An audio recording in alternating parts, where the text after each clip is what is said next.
SSC মামলায় সাক্ষ্য গ্রহণ ঘিরে উত্তেজনা। আলিপুর আদালতে অভিযুক্তের আইনজীবী এবং সিবিআই এর আইনজীবীদের মধ্যে উত্তপ্ত বাক্য বিনিময়। বাকবিতণ্ডায় উত্তেজনা সিবিআই এর বিশেষ আদালত কক্ষে। আজ স্কুল সার্ভিস কমিশনের 3টি মামলায় সাক্ষ্য গ্রহণ শুরু হয়। পরিস্থিতি এমন জায়গায় যায় যে অভিযুক্ত পক্ষের আইনজীবীরা তারা তেড়ে যান সিবিআই এর আইনজীবীদের উদ্দেশ্যে। এমন জায়গায় পরিস্থিতি পৌঁছয় যে কিছু সময়ের জন্য সাক্ষ্য গ্রহণ পর্ব বন্ধ করে দেন বিচারক।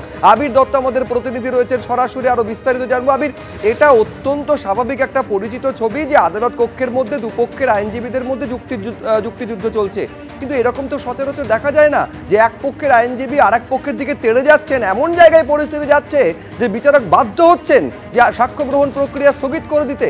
কেন হলো এরকম পরিস্থিতি তৈরি?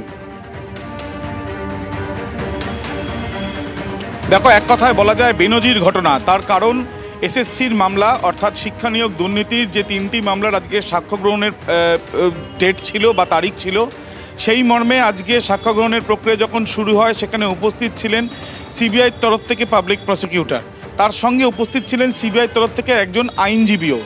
যদিও যখন এই সাক্ষ্য গ্রহণ চলছে তখন প্রশ্ন পাল্টা প্রশ্নেও যখন ডিফেন্স এবং সিবিআই আইনজীবীর তরফ থেকে আদালত কক্ষে উঠে আসছে, তখন থেকে এই বাক্য বিনিময়ের সঙ্গে সঙ্গে উত্তপ্ত পরিস্থিতির সূত্রপাত। উত্তেজনা এমন জায়গায় গিয়ে পৌঁছয় যে চিৎকার এক প্রকার করতে থাকেন সেই আইনজীবী, যার নাম সন্দীপ চৌধুরী। তিনি সিবিআইয়ের তরফ থেকে অ্যাপয়েন্টেড, এমনটাই তিনি তার দাবি করেন, এবং সঙ্গে সিবিআইয়ের পিপিও ছিলেন। এবং তিনি জানান আদালত কক্ষে যে তারা এই কক্ষ ছেড়ে বেরিয়ে যাবেন। এবং এরপর পরিস্থিতি সামাল দেওয়ার চেষ্টা করলেও ডিফেন্সের আইনজীবীর সঙ্গে দফায় দফায় তাদের উত্তপ্ত বাক্য বিনিময় হয়। এবং এরপর সিবিআইয়ের আইনজীবী তিনি কক্ষ ছেড়ে বেরিয়ে যাওয়ার সময় পিপিকেও সঙ্গে নিয়ে চলে যান। এবং যেহেতু সাক্ষ্য গ্রহণ প্রক্রিয়া, সেখানে পিপির থাকাটা আবশ্যিক, কিন্তু সেই ক্ষেত্রে দেখা যাচ্ছে যে তিনি বেরিয়ে যান। বেরিয়ে যাওয়ার যখন তিনি প্রসেসের মধ্যে রয়েছেন বা বেরিয়ে যাচ্ছিলেন, ঠিক সেই সময় বিচারক প্রশ্ন করেন যে তার অ্যাপয়েন্টমেন্ট রয়েছে কিনা বা তাকে অ্যাপয়েন্ট করা হয়েছে কিনা সিবিআইয়ের তরফ থেকে। সেই প্রশ্নের জবাব তিনি দেননি, এমনটাই আদালতের যারা ছিলেন তাদের কাছ থেকে জানা যাচ্ছে। এবং এরপর তিনি ঘর থেকে অর্থাৎ আদালত কক্ষ থেকে বেরিয়ে যাওয়ার পর এখনও পর্যন্ত সিবিআইয়ের তরফ থেকে যিনি অ্যাপয়েন্ট করা পিপি অর্থাৎ ডিএন পান্ডে বা এই সন্দীপ চৌধুরী, তারা কেউ আদালত কক্ষে প্রবেশ করেননি। সঙ্গে নেই সেখানে সিবিআইয়ের কোনো আধিকারিকও বা তদন্তকারী আধিকারিকও। অন্যদিকে কিছুক্ষণ আগে তোমায় জানিয়ে রাখি যে সাক্ষ্যগ্রহণ প্রক্রিয়া শুরু হয়েছিল, সেই সাক্ষ্যগ্রহণ প্রক্রিয়া ইতিমধ্যে চলছে। দ্বিতীয় সাক্ষ্যগ্রহণ যখন আবার শুরু হবে সেই ক্ষেত্রে কিন্তু উপস্থিত থাকার কথা সিবিআইয়ের যিনি পিপি রয়েছেন তার।